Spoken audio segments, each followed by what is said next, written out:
Maintenant, pour avoir mon profit, donc j'ai le chiffre d'affaires que je réalise, donc c'est ce que j'ai encaissé, j'ai le coût et maintenant je vais calculer mon profit.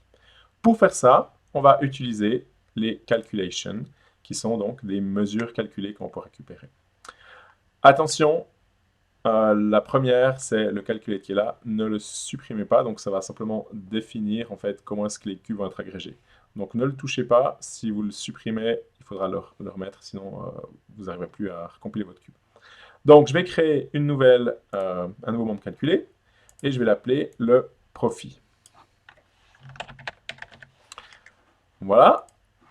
Ensuite, il va être dans les mesures, pas de problème, c'est là que je peux le mettre. Je peux aussi très bien dire, j'aimerais bien le mettre au niveau d'une dimension si nécessaire, mais chez nous, c'est pas la question. Donc, je vais créer le profit, et puis le profit, quelle va être l'expression pour le faire?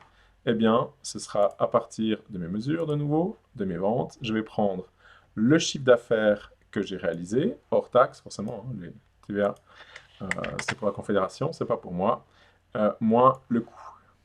Voilà, donc je peux drag and dropper mes éléments. Je peux définir ici quel est le format. On va garder currency.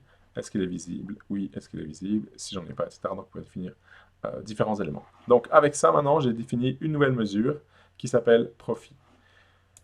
Ici, dans expression, en fait, c'est n'importe quelle expression MDX valide. Donc, on les a vus en classe, donc on va pouvoir les utiliser maintenant ici. Voilà, donc je suis prêt avec mon profit. Je peux régénérer mon cube.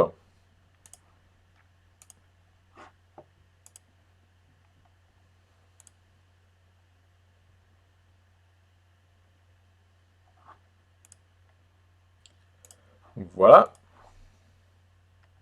Et je vais aller voir dans Excel.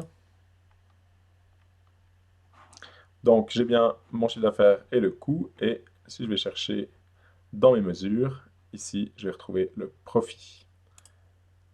Voilà. Et donc maintenant, j'ai différentes mesures, mon chiffre d'affaires, mon coût et le profit. Et je peux tester ici à la main. Si je fais le chiffre d'affaires, vous vous rappelez les données tableau-cosmiques, hein, le chiffre d'affaires moins, le coût, et c'est censé me donner la même valeur que ce que j'ai ici derrière. Et donc je m'aperçois que c'est bien juste. Pour s'en convaincre, on peut encore faire le profit moins la valeur que j'ai là. Et si c'est 0, c'est que c'est correct. OK, donc maintenant j'ai bien mon chiffre d'affaires, mon coût et le profit qui est là.